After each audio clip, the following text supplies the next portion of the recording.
Muy buenas tardes para todos nuevamente. Por favor, confírmeme si me escuchan bien. Muy bien, Lau. Buenas tardes. Hola, Mile, muchas gracias. Bueno, me alegra poderlos saludar nuevamente, que estemos conectados hoy viernes 10 de junio para que hablemos un tema un poco distinto a seguridad y salud en el trabajo. Estos son temas que también son importantes para que podamos tener todos esos procesos organizados, todos esos procesos en una sinergia con lo que la organización quiere tener. Entonces, me alegra mucho poder compartir un poquito de lo aprendido en el día a día, que hoy, si tienen alguna pregunta, alguna duda, si quieren compartirnos alguna experiencia que hayan tenido frente a los procesos de reclutamiento y selección de personal, nos lo hagan saber, que es de suma importancia para todos. Esta capacitación va a estar grabada, también la estamos transmitiendo a través de nuestro Facebook Live. Si por alguna razón por este medio se les pone un poquito lento, entonces también tienen esa posibilidad. Y recuerden que en nuestro canal de YouTube de Mi Apoyo Asesores SAS también encuentran nuestras grabaciones de capacitación si las llegan a necesitar para algún procedimiento interno. Hoy entonces vamos a hablar del proceso de reclutamiento y selección de personal. Ese proceso de reclutamiento y selección de personal hemos estado acostumbrados a tenerlo dentro de las organizaciones de una manera muy general, de una manera muy verbal, algo que se ha vuelto cultura organizacional y que de alguna manera no nos ha permitido visualizar si la cantidad de deserción que tengo dentro de la organización se pueda deber a un proceso de reclutamiento y selección que ha patinado y que quizás no lo hemos identificado. Entonces, muy chévere también que en esta capacitación hablemos de eso, nos cuestionemos de pronto si mi proceso de selección y reclutamiento está enfocado, está encaminado, está alineado a los valores, a las políticas, a los objetivos de la organización como tal. La organización, ustedes saben que es una unidad compuesta por varias personas, puede ser una empresa de una, de dos personas, y eso no lo hace una empresa débil para tener un proceso de selección de personal. Yo puedo tener una empresa de 3 personas, pero yo puedo tener mi proceso de selección de personal completamente organizado. Y ese procedimiento me va a ayudar a tener la forma en que yo deseo que mis colaboradores interactúen dentro de la organización. Y todo va a empezar a partir del proceso de reclutamiento, que es un proceso cuyo objetivo es atraer candidatos potencialmente calificados. Yo esto se los explico a las empresas en algo breve, y es que las organizaciones deben de tener su perfil de personal. Yo veo a las empresas como una persona. Si yo veo a la empresa como una persona, ¿cuál es, valga la redundancia, su personalidad? ¿Cómo se comporta? ¿Cuál es ese factor común en las personas que integran mi organización? Porque uno inconsciente o conscientemente busca ese factor común, esos valores en estas personas, esos objetivos que yo quiero dentro de las personas que hay en mi organización, independiente que todos tengan una forma de ser distinta, pero hay algo en ellos que los hace comunes. Y frente a ese proceso de reclutamiento yo debo de tener claro cuáles son las personas que yo deseo tener dentro de la organización para ocupar esos puestos de trabajo, que ese reclutamiento inicie con ese requerimiento de personal, pero que inicie también con esa parte humana que yo requiero de ese personal que va a ingresar, que es un requisito fundamental. Las vacantes en una organización se puede dar por diferentes razones. Puede ser por la renuncia voluntaria de un trabajador que nos haya renunciado y que se deba de conseguir una persona que lo reemplace. La terminación del contrato, cuando la empresa toma la decisión de terminar el contrato de trabajo de la persona que lo estaba manejando en ese momento, por la jubilación de un colaborador o también por la muerte del colaborador. Siempre que se hace un requerimiento de la vacante, yo les recomiendo que manejen un formato de requerimiento de vacante. ¿Cuál es la razón? Si la razón es renuncia, terminación de contrato, les sugiero que practiquen la entrevista de terminación de contrato. No sé si la practican en este momento o la conocen, pero es tan importante conocer el personal que va a ingresar como tan importante escuchar el personal que se va a ir para que yo identifique si en esa renuncia o en esa terminación de contrato hayan acciones a mejorar que se deban de realizar dentro de la organización. Entonces, no le tengamos miedo a escuchar el personal que incluso se va un poco molesto. Dentro de las diferencias, ahorita que estamos en temas de épocas políticas, muchachos, qué tan bueno es escuchar la diferencia, escuchar lo que el otro piensa, aunque sea distinto, qué tan bueno es nutrirse de los sentimientos de las demás personas, aunque no estemos de acuerdo con ellos, qué tan bueno es escuchar. Porque incluso escuchando a ese trabajador que se va molesto, que se va desencantado, esto es como una relación amorosa de trabajador-empresa, y cuando ese desencanto se va, cuando ese desenamoramiento se va, se daña esa relación laboral. Entonces, qué tan bueno escuchar ese momento de desencantamiento.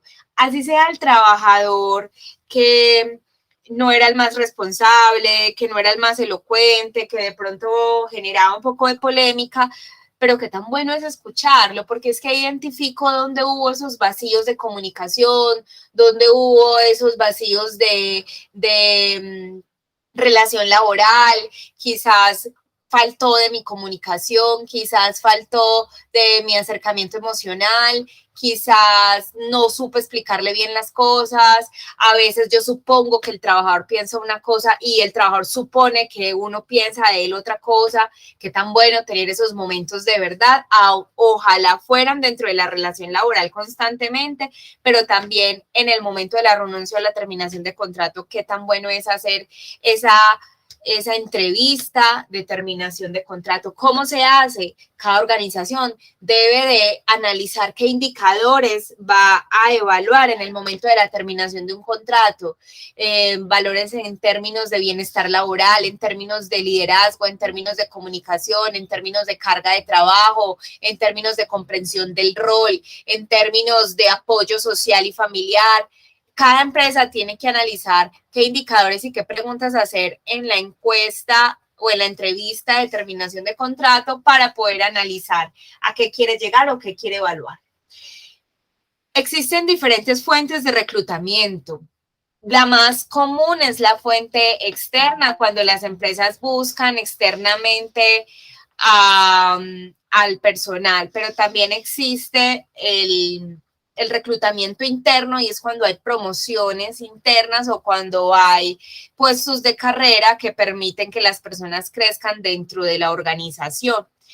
Esas fuentes de reclutamiento son importantes que las tengamos claras y que las definamos dentro de la organización, porque nos van a permitir evidenciar el perfil del cargo que yo requiero, y no solamente un perfil del cargo a nivel profesional, sino a nivel humano también. En el reclutamiento interno, las vacantes o la empresa puede definir las políticas de reclutamiento interno, y en esas políticas de reclutamiento interno la organización puede generar una sinergia con el área, por ejemplo, de calificación de personal, de calificación de desempeño. Pueden analizar el comportamiento del trabajador, el número de quejas por convivencia, el número de, no sé, de incumplimientos al reglamento interno de trabajo, de promociones o de acciones que el trabajador haya realizado para poderse promover a una vacante interna. Una promoción de personal de movimiento vertical, que se refiere cuando tenemos un trabajador que está, por ejemplo, haciendo, no sé, un auxiliar operativo y está haciendo estudios de auxiliar contable y hay una vacante de contabilidad y él puede aplicar a esa. O traslados de personal en movimiento horizontal es cuando tengo un trabajador en otra área de la organización y está realizando estudios que me permiten moverlo hacia una área que tenga que ver con el estudio que él está realizando. Es muy importante en el reclutamiento interno que la empresa en un procedimiento interno establezca cuáles son las razones por las que hayan cargos que únicamente sean de reclutamiento interno o cuando agota la posibilidad de no hacer el reclutamiento interno. A veces es imposible hacerlo porque supongamos que los cargos son administrativos muy pocos y operativos muchos, y no exista por la posibilidad porque el cargo administrativo que se requiera es muy técnico, pero si es posible, hay que escribir en el procedimiento cómo hacerlo posible. Entonces, los procesos de reclutamiento interno, que a veces las empresas no están muy asociadas con él, es importante rayarlos, escribirlos, saber cuál es esa política interna que me permita hacer un reclutamiento efectivo, de manera que en la organización podamos ejercer una promoción eficiente y esto nos ayude a tener incluso un buen clima laboral. ¿Cuáles son las ventajas de un reclutamiento interno dentro de la organización, valga la redundancia? Primero, que es más económico para la empresa porque yo ya tengo las hojas de vida, ya conozco el trabajador, ya conozco cómo se desenvuelve, cómo interactúa con los compañeros, cómo reacciona frente a los momentos de estrés y de verdad dentro de la organización. Entonces eso me va a generar que sea un poco más económico, que sea un poco más rápido, que sea una fuente poderosa de motivación para los empleados, donde la empresa les diga, ustedes pueden ascender de estas maneras en la organización, estas son las líneas de carrera y que ellos se motiven para realizarlas. Desarrollar espíritus de competencia entre el personal. Incluso el SENA puede hacer capacitaciones técnicas que les permitan a los trabajadores más adelante poderse convocar a cargos de supervisión, de liderazgo y demás dentro de la misma organización. ¿Qué hace el SENA? Por ejemplo, yo tengo una organización donde tengo varios soldadores o varios técnicos. Puedo tocar las puertas del SENA, preguntar si me puede certificar a mis técnicos mecánicos. El SENA genera con ellos unos compromisos, unas capacitaciones o una carrera técnica o tecnológica y ellos pueden ser promovidos a un cargo de supervisor o un cargo de jefe de producción. Cada empresa analiza cómo pueden llegar a ser promovidos o en cuanto al apoyo, el sostenimiento económico y demás. Pero tocar las puertas del SENA es una muy buena posibilidad para yo poder empezar a estandarizar mis procesos de reclutamiento interno y garantizarlos. Es una recomendación que les hago. ¿Qué tan bueno poder utilizar el SENA? Porque ustedes saben que para fiscales las empresas pagan el SENA, entonces el SENA tiene que hacer esa retribución a las empresas de manera social y empresarial y se pueden tocar las puertas para poder realizar esos procesos con ellos.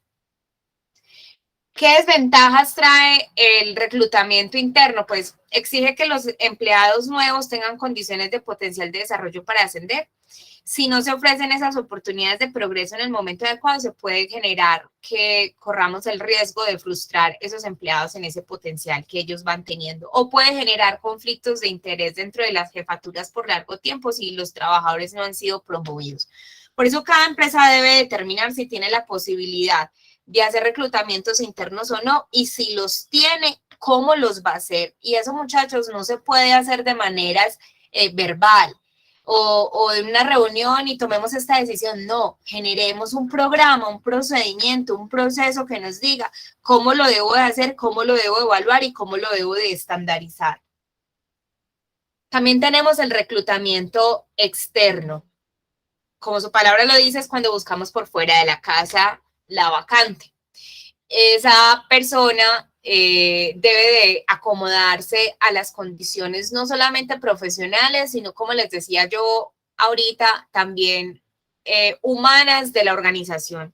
La empresa tiene que hacer el ejercicio de estandarizar cuáles son esos valores importantísimos que debe de tener mi personal, cuál es ese enfoque que yo quiero en mi personal. Todas las personas son completamente distintas, tienen modelos mentales distintos, personalidades distintas, ciclos sociales completamente distintos, círculos familiares completamente distintos, pero hay un factor común que yo debo de buscar en mis compañeros de trabajo para hacer equipo, y eso lo debo de estandarizar para poder hacer ese reclutamiento externo y que sea de una manera mucho más fácil.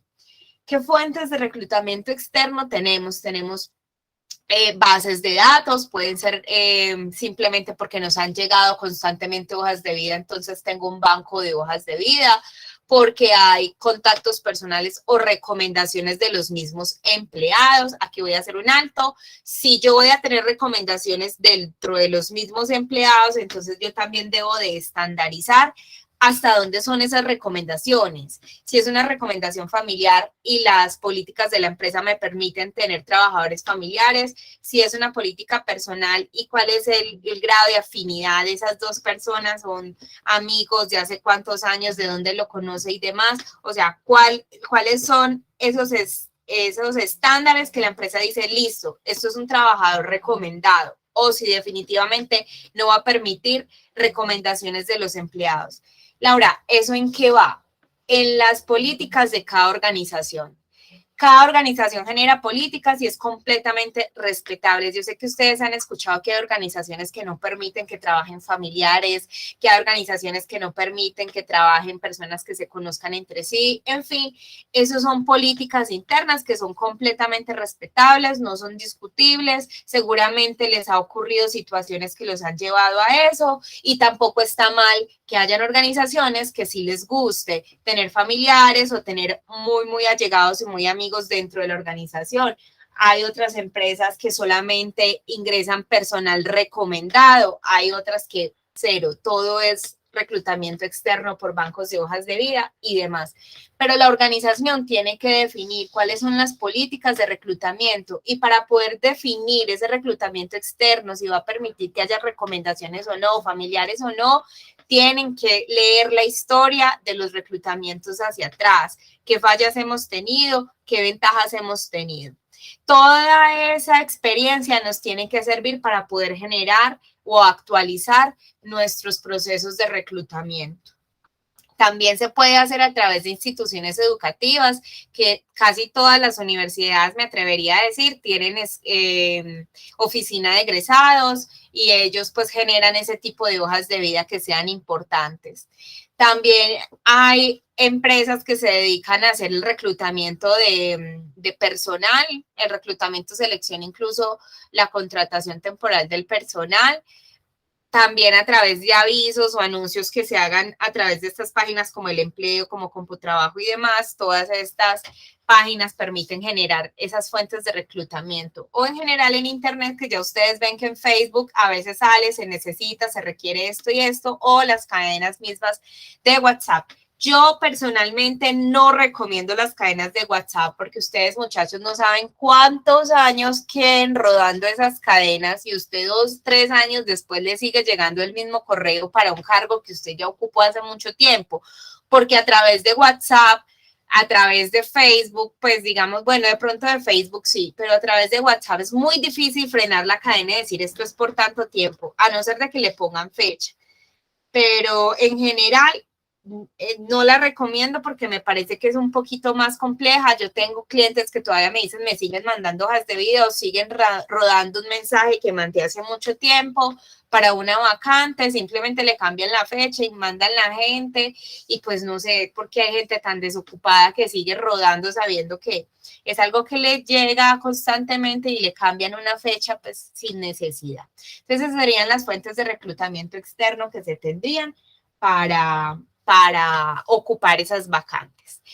¿Cuál es la ventaja del reclutamiento externo? Pues primero, un ingreso nuevo de personal, genera un aporte de nuevas ideas, de diferentes enfoques, que nos ayuda a conocer a una nueva persona, a mejorar las energías dentro de la organización, a tener una persona que nos esté aportando dentro de ella.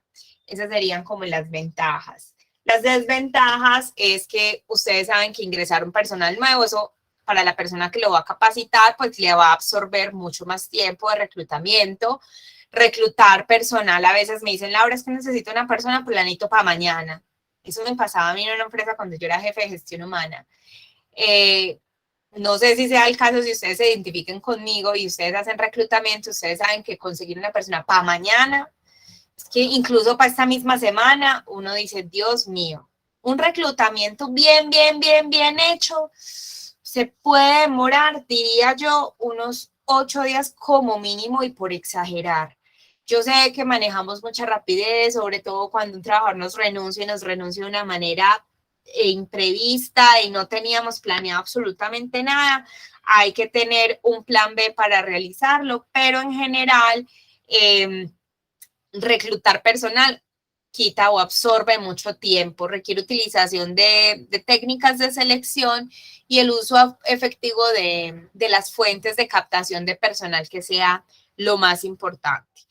Es muy costoso porque el tiempo que yo le invierto buscando personal es costoso, por lo general, en especial las pequeñas y medianas empresas no cuentan con un departamento que haga solamente reclutamiento y selección. Normalmente las personas que hacen reclutamiento y selección tienen una cantidad de funciones dentro de la organización que no pueden dejar de hacer por hacer un reclutamiento, entonces eso va a exigir un tema de inversión y gastos en tiempo que puede generar demoras en los mismos procesos dentro de la organización.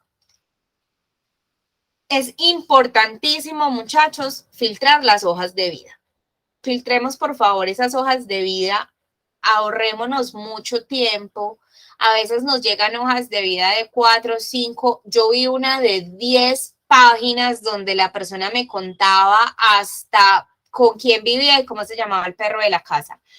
Son hojas de vida tan llenas de información que usted ya no le da como gracia entrevistar a la persona, y a lo mejor es una maravillosa persona para el puesto, pero me contó tanto en la hoja de vida que yo simplemente seguí de largo, porque de tanto que me dijo, pues no me dijo nada para lo que yo necesito, ¿cierto? Entonces es muy importante que la hoja de vida del aspirante sea clara y sea concisa, que sea una hoja de vida que nos sirva para que queramos conocer esa persona, yo quiera saber más de esa persona, yo tenga el interés de conocer más de las actividades o de las técnicas que ella o él saben hacer, que orienten esa primera entrevista. Hojas de vida que dicen dónde estudió la primaria, el bachillerato, ¿para qué? Si yo estoy contratando una persona de un cargo administrativo que es, no sé, un contador público, pues ¿para qué mi hoja de vida dice en dónde estudié la primaria? Eso no tiene importancia ni relevancia, porque yo sé que si atravesó una universidad, pues obviamente atravesó la primaria y el bachillerato. ¿Qué espera uno de pronto de estudios técnicos para personas que son más operativas y que quizás sí nos pueden contar si son bachilleres o si solo tienen hasta primaria? Eso sí es importante saberlo, pero es filtrar la información para el cargo que yo requiero de las personas. No, por lo general no debe ser 1 o 2 páginas. Estas hojas de vida azul Minerva o las grises son chéveres porque te cuentan una información general, pero eso también depende del cargo al que yo vaya a necesitar. Un cargo operativo, chévere esa hoja de vida. Un cargo administrativo, de pronto yo sí necesito un poquito de más información y es importante ver la hoja de vida en general que me está diciendo el perfil, la formación, la experiencia personal. La información debe ser precisa, positiva y veraz. Hay hojas de vida, aunque no lo crean, que las he leído, que dice, suelo enojarme con frecuencia, o sea, cosas que uno dice, pero ¿por qué escribió esto en la hoja de vida? Demasiada sinceridad. Cuidar el estilo, no cometer errores de ortografía es absolutamente necesario, especialmente los cargos administrativos, ¿cierto? Uno entiende que hay cargos donde uno pues eso no le influye porque va a ser, no sé, una tarea técnica y demás, y que para la empresa eso no tenga peso, pero si tiene un peso administrativo, pues sí es muy importante revisar temas de ortografía y demás. Que la hoja de vida te entreguen la foto de la persona, pero que esa foto te pueda generar un poco de confianza. Cuidar la presentación personal y cuidar el email desde donde se manda la información. Ahorita con el cuidado de la protección de datos personales hay que tener mucho cuidado con lo que les llega ya a uno por internet, o lo que uno envía por internet, que nadie lo vaya a utilizar para hacer daños, porque no sé si les ha llegado que les llega mensajes de que ha sido seleccionado para un puesto de trabajo y a veces utilizan nombres de empresas para hacer ese tipo de cosas. Entonces hay que tener mucho cuidado también desde los emails del cual nos están mandando la información. Dentro de ese proceso de selección, cuando yo ya tengo la selección, cuando ya seleccioné esas hojas de vida, yo puedo realizar varios tipos de pruebas para poder conocer a la persona, no solamente la entrevista. Ahora, en esta nueva era digital, es completamente válido hacer entrevistas a nivel virtual. Obviamente, la empresa debe determinar si sus políticas empresariales le permite realizar entrevistas virtuales, y las entrevistas virtuales te va a permitir acortar un poco el tiempo o filtrar hojas de vida que tú quieras filtrar para luego ya así pasar a una entrevista personal. Es una recomendación que se hace cuando yo necesito buscar personal rápidamente y simplemente quiero validar cosas importantes dentro de la hoja de vida que me vayan a permitir filtrar. Importantísimo, y me devuelvo, muchachos, si ustedes están buscando un trabajador, voy a poner un ejemplo, estoy buscando un técnico en administración de empresas para un cargo de asistente de gestión humana, suponiendo un ejemplo, y me llega una hoja de vida de profesional de gestión humana y uno dice, muy chévere porque sabe mucho, pero mi lectura como profesional es que quizás esa persona no dure mucho en mi organización, que esté buscando trabajo sea por un tema de responsabilidad económica, o sea, porque apenas se graduó, o sea, porque la envió solamente viendo gestión humana. Entonces, yo soy de las personas que pienso que si yo ya establecí dentro de mi vacante que debo de conseguir un técnico en gestión humana, no puedo entrevistar a un profesional en gestión humana, estoy perdiendo el tiempo. ¿Por qué? Porque quizás esa persona no esté lista para quedarse dentro de mi organización y yo en 2, 3 meses que a él le hayan ofrecido en otro trabajo algo mejor, se me pueda ir porque está sobreperfilado. Entonces filtren las hojas de vida realmente con lo que estamos buscando, exactamente con lo que estamos buscando para ahorrar mucho más el tiempo. En esas entrevistas es importante que en el proceso de selección se establezca cuál es el perfil que se busca dentro de la entrevista, cuáles son las preguntas que se realizan en la entrevista, cuál es el enfoque que tiene la entrevista, si la entrevista va a ser grupal, si la entrevista va a ser individual, si la entrevista va a ser con un psicólogo, si la entrevista la vamos a hacer dentro de la organización, qué es lo que yo quiero hacer referente a la entrevista, y eso debe de quedar por escrito. Esas entrevistas pueden ser acompañadas de unas pruebas técnicas que me permitan visualizar un poco más las capacidades del aspirante. Pruebas de conocimiento de capacidad que tratan de medir el grado de conocimiento. Entonces, si es un cargo, digamos, técnico, le vamos a hacer una prueba, no sé, en torno o en la soldadura, o si es un tema de construcción y yo necesito un mampostero, entonces lo voy a poner a hacer una prueba técnica, ese tipo de cosas. O un auxiliar contable, entonces lo voy a poner a emitir, no sé, una actividad de un libro mayor, que me emita un informe, etcétera. Esas pruebas de conocimiento de capacidad técnica que son necesarias dentro de la organización, y en el proceso de selección tiene que quedar claro cuáles son esas pruebas de conocimiento, qué se va a hacer y qué voy a evaluar. Para dos cosas. Primero, para yo estar atento a que el proceso de selección se hace con personas idóneas. Y segundo, de que se hace de manera imparcial, porque puede ser que el entrevistador tenga alguna relación, alguna afinidad con el entrevistado y eso no me permita ser imparcial. Entonces es importantísimo que yo tenga claro cuáles son las pruebas de conocimiento que se le van a realizar para poder garantizar esa imparcialidad en el proceso de selección. También debo de tener pruebas de desempeño en el puesto de trabajo cuando se trabajan de puestos técnicos o especializados, donde se le pide a la persona que demuestre sus competencias. Y los test, los famosos test psicotécnicos, que son herramientas objetivas que las analizan los psicólogos para hablarnos un poco de los rasgos de personalidad del candidato. Nunca nos van a decir exactamente cómo es la persona, nunca, porque primero, todos somos cambiantes, hoy podemos tener una postura ideológica y demás, y el otro año tengo otra porque tuve una vivencia familiar, social, en fin, que me hizo cambiar esa postura. Entonces, nunca me van a decir exactamente cómo soy, pero sí un psicólogo me puede decir los rasgos de su personalidad, me puede decir si esa persona le dificulta hablar en público, le dificulta hacer lazos de amistad, le dificulta trabajar en equipo, se estresa altamente cuando tiene momentos de frustración o depresión. ¿Cuál es ese rasgo que yo necesito sobre la persona que voy a contratar? Esos test psicotécnicos son completamente importantes cuando yo quiero verificar que no voy a contratar a una persona y que el día de mañana se me va a ir muy rápido porque es inestable.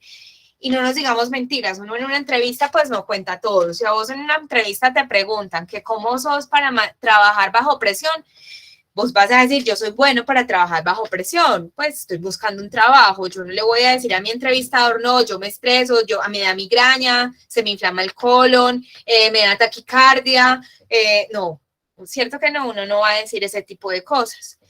Entonces es importantísimo que podamos utilizar test psicotécnicos que me puedan ayudar a medir el comportamiento de esa persona en los momentos que lo requiero y para los cargos que lo requiero. Pues la empresa puede definir que hayan cargos que no requieran ese tipo de test y que hayan cargos que sí es de suma importancia porque yo necesito que ese cargo trabaje en equipo, o yo necesito que ese cargo tenga manejo de personal, o yo necesito que ese cargo tenga inteligencia emocional para hablar con los demás, o yo necesito que ese cargo tenga comunicación asertiva para poder transmitir la información, o yo necesito que ese cargo tenga unas especificaciones de manejo de público porque es un capacitador, ejemplo. Entonces es importantísimo que podamos definir qué cargos se necesitan, pruebas de conocimiento, pruebas de desempeño y test psicotécnico, cuáles necesitan todos, cuáles no necesitan todos.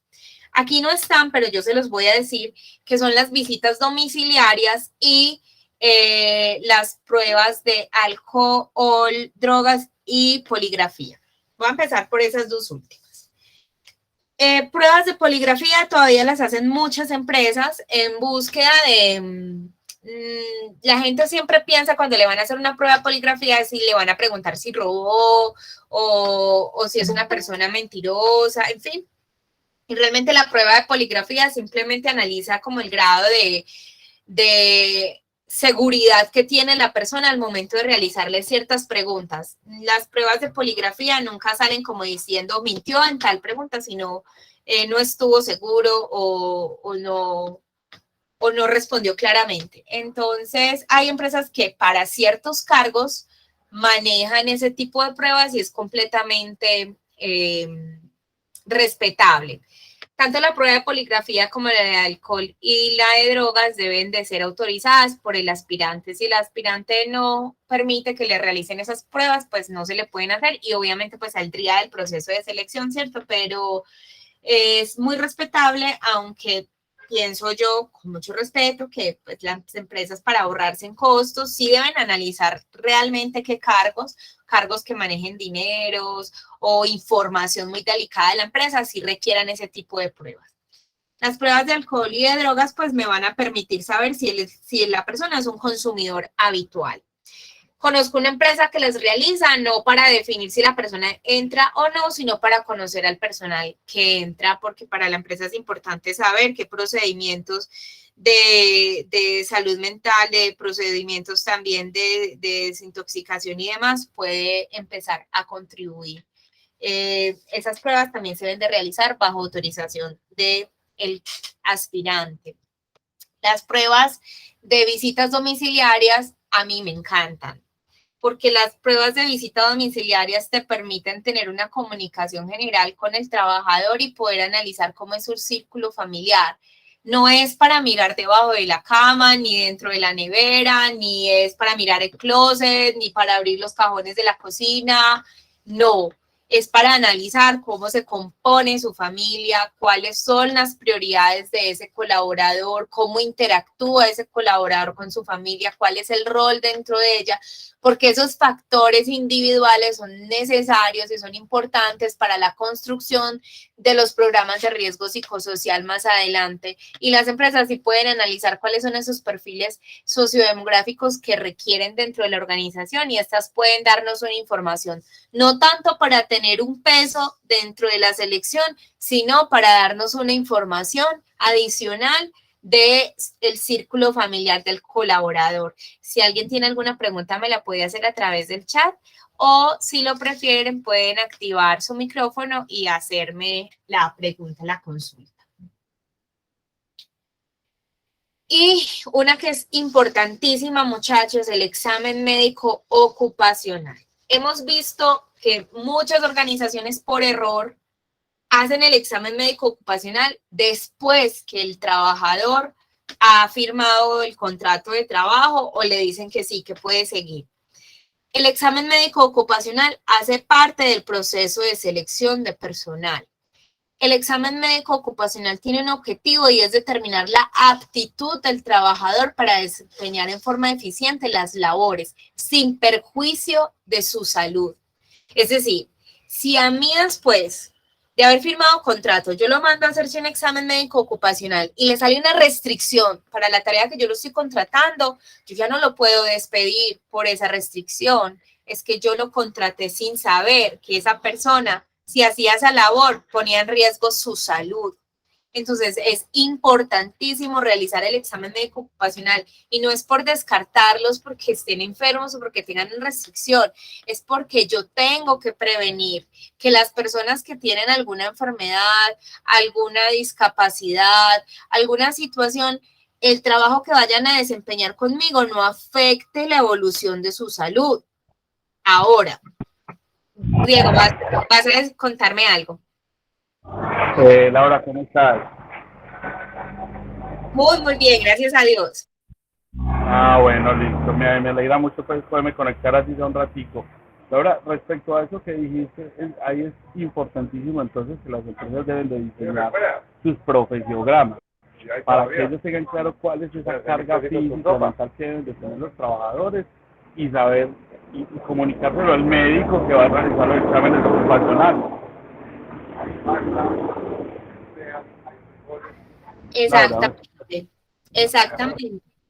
Porque nos ha pasado y lo hemos visto nosotros desde el área de seguridad y salud en el trabajo, es que nos dicen, es que tengo un trabajador que le salió una restricción de carga de peso y es un trabajador que constantemente tiene que cargar peso. ¿Y por qué? Entonces, cuando revisamos el examen médico ocupacional, nos dice que, por ejemplo, tiene una desviación en la columna, que tiene una hernia, que tiene una cirugía en la columna. Entonces, yo debo de determinar por medio del profesiograma que se realiza con un médico ocupacional cuál es ese perfil físico que requiere el personal de ese puesto. Por eso les decíamos que el examen médico ocupacional hace parte del proceso de selección y quien nos dice cuáles son esas condiciones físicas y de salud que debe tener es el profesiograma. Se realiza con un médico ocupacional. Examen médico ocupacional, muchachos, antes de firmar el contrato de trabajo. Cuando ya estoy en la contratación del personal, miren que esto no termina en la selección. Entró y ya, mañana viene a trabajar. Muchachos, tomémonos el tiempo de hacer una contratación organizada, ajustada a las necesidades de la empresa. Esto nos va a evitar que tengamos un candidato que después de habernos gastado 8 días de reclutamiento y selección nos diga, no vengo, ya no quiero estar, conseguí trabajo en otra parte, este trabajo es muy pesado para mí, es que yo me lo imaginaba diferente, es que yo no quiero trabajar un sábado, es que yo no quiero hacer horas extras, es que, y a usted todo ese tiempo que se demoró haciendo reclutamiento y selección se le fue al trasto de la basura.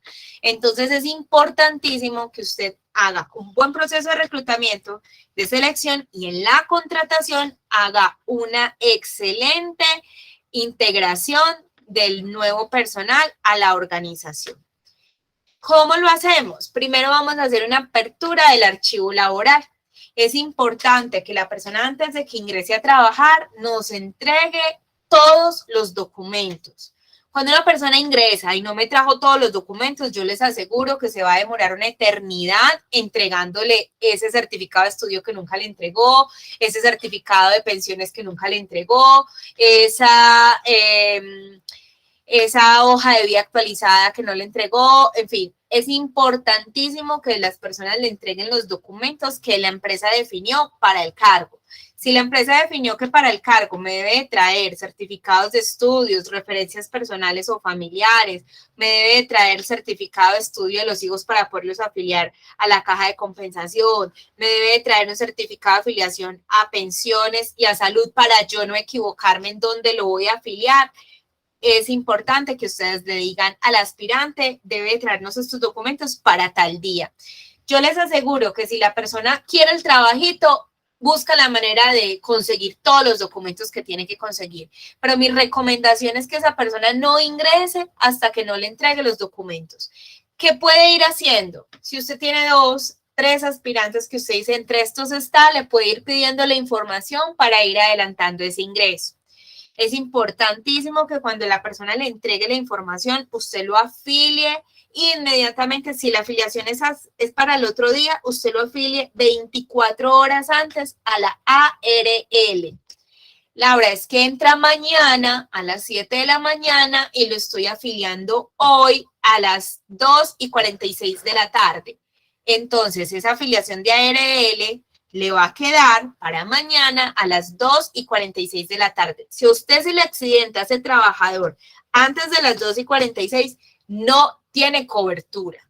Muchachos, 24 horas antes del ingreso o la afiliación de la ARL. Diego y Cristian que están aquí, sé que se están imaginando el cliente que tenemos que cometió ese error y que hoy en día, desde el 2017, tiene ese problema con ese trabajador que se le accidentó antes. Cuéntame, Diego.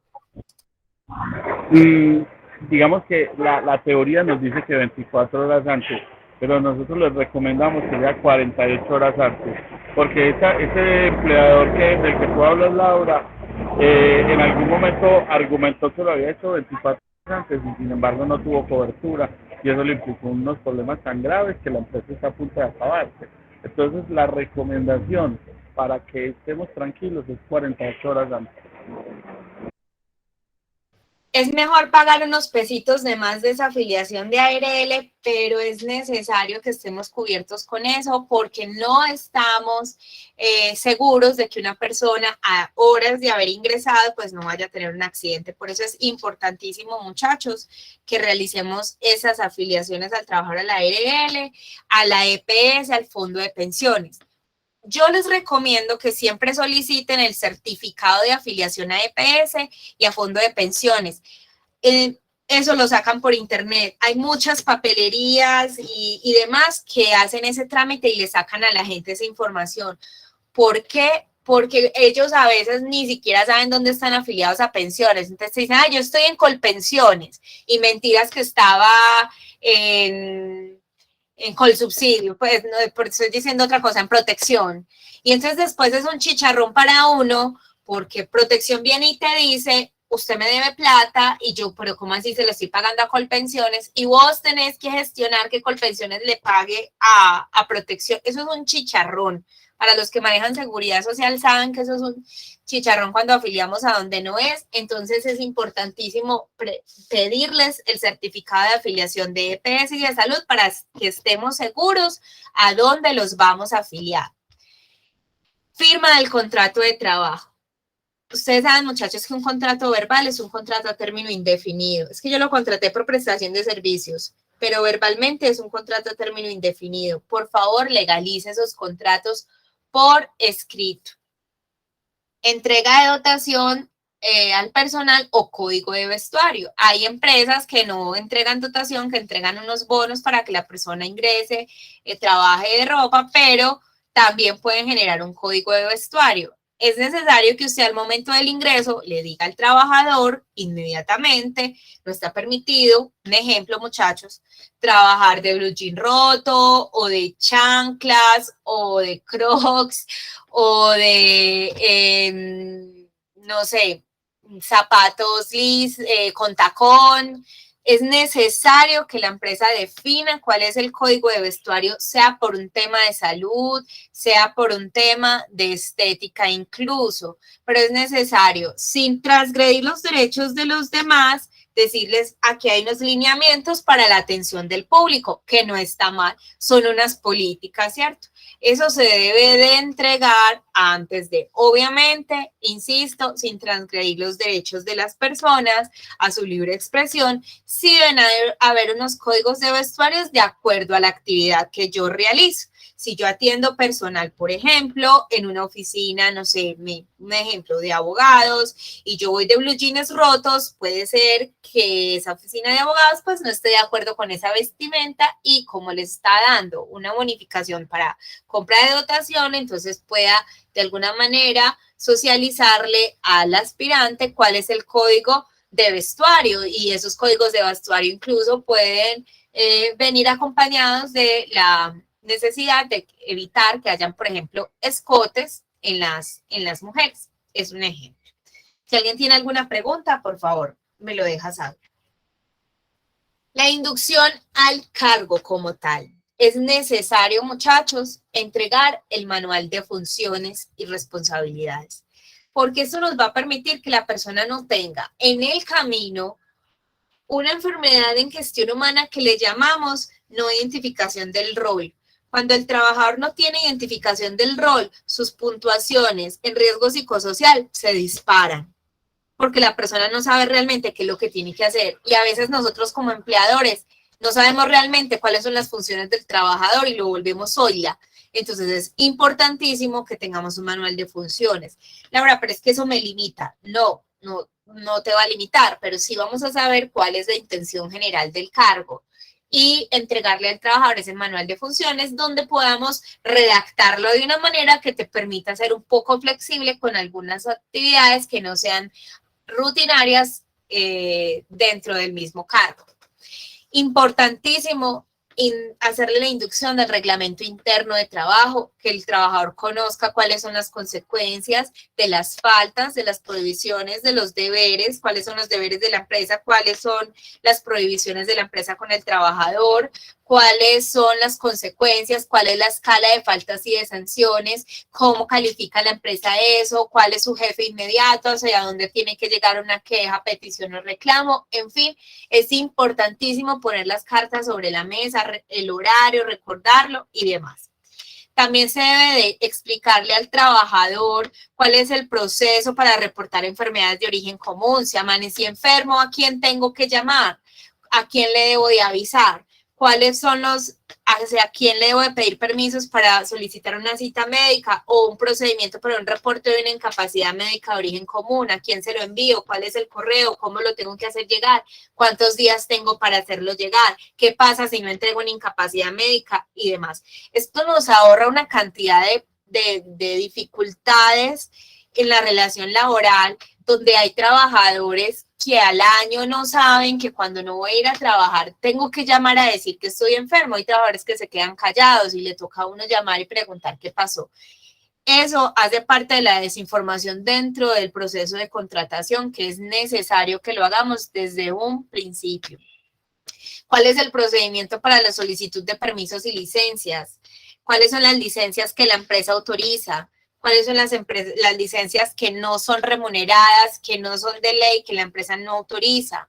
Entonces viene el trabajador y nos dice, mira, es que yo leí en internet que yo tengo permiso a una licencia por matrimonio. No hay licencia por matrimonio. Las licencias de la organización son estas y estas. Por eso es necesario hacer la inducción al cargo, no solamente en la contratación, sino cada año para hacer ese tipo de recorderis. Mira, es que yo quiero ir a una protesta social. ¿Cuál es la forma en que yo puedo pedir permiso para ir a una protesta social? Mira, es que yo tengo la entrega de notas de los hijos. ¿Cuál es el procedimiento para yo solicitar ir a la entrega de notas de los hijos? O si me llamaron del colegio y tengo que ir y demás. Muchachos, las cartas sobre la mesa en el momento de la contratación. ¿Cuál es el procedimiento interno para el reporte de prevención de acoso laboral? Esto está enmarcado en la Ley 1010 del 2006 de prevención de acoso laboral. ¿Y cuáles son los métodos de evaluación de desempeño? ¿Cada cuánto me van a hacer evaluación de desempeño y cuáles son los indicadores de mi evaluación de desempeño? Luego encontramos la inducción del sistema de gestión de seguridad y salud en el trabajo, donde le explicamos al trabajador cuáles son las normas de seguridad, el reglamento de higiene y seguridad industrial, cuál es la matriz de peligros asociada al puesto de trabajo que él va a realizar, la identificación de peligros que están asociados a la actividad que él va a realizar, si hay AROS o análisis de riesgo por oficio, si hay ATS o análisis de tarea segura, si hay fichas técnicas de seguridad del puesto de trabajo, si hay un proceso para reporte de accidentes de trabajo, cómo es, a quién le tengo que reportar que sufrió un accidente, cuánto tiempo tengo para reportarlo, si tengo una incapacidad médica o una prórroga de incapacidad, ¿a quién se la tengo que entregar? Si necesito terapia, si necesito que me vuelva a revisar a la ARL, ¿a quién le debo de preguntar? ¿Cuál es el procedimiento para solicitar capacitaciones del sistema de gestión? ¿Cuál es el procedimiento para reportar condiciones inseguras? ¿Y cuáles son los métodos de evaluación de desempeño dentro del sistema de gestión? Miren entonces, como resumen de esta capacitación, que un reclutamiento, una selección y una contratación no debería de hacerse de un día para otro. Es todo un procedimiento, sí, nos quita tiempo, necesitamos el cargo, pero es importantísimo que yo pueda contratar a una persona que no solamente esté seguro que es el ideal, sino que cuando lo contrato tenga todas las cartas sobre la mesa para poderse mover y desempeñarse en el cargo que necesito que se desempeñe. Y no que él se desencante de mí al mes, a los 2 meses, porque no está de acuerdo con las normas de seguridad, porque no está de acuerdo con el reglamento interno, ya después de habernos gastado todo ese proceso de selección y de reclutamiento. Importante generar un proceso interno, importante generar rayar cuáles son mis políticas, qué es lo que yo requiero dentro de las políticas de selección, de contratación y de reclutamiento, para que la empresa no solamente tenga un estándar, sino tenga esa ruta a seguir, esa imparcialidad al momento de la contratación del personal. No sé si alguien tenga alguna pregunta que quiera realizarme, activar el micrófono o escribirme a través del chat.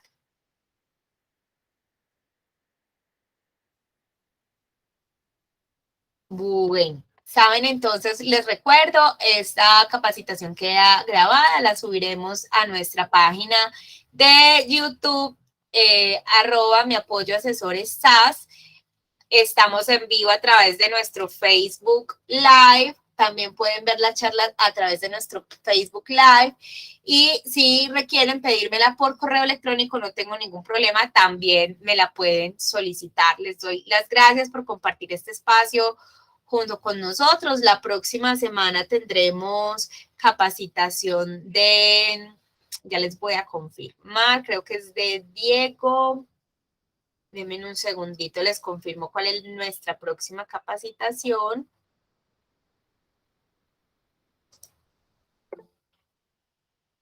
Por aquí alguien me está preguntando algo. Don Carlos, con el mayor de los gustos, muchas gracias por estar conectado en nuestra charla. Muchachos, la próxima semana tendremos capacitación por parte de Diego de preparación y respuesta ante emergencias. ¿Qué debemos de tener en nuestros planes de emergencias, en nuestras inspecciones de emergencias? ¿Qué debemos de tener claro al momento de hacer una inspección de extintores, hacer una inspección de vías de evacuación y cómo las debemos de realizar? Nos vemos el próximo viernes 17 por este mismo canal, en este mismo link. Un abrazo para todos, feliz fin de semana, cuídense mucho.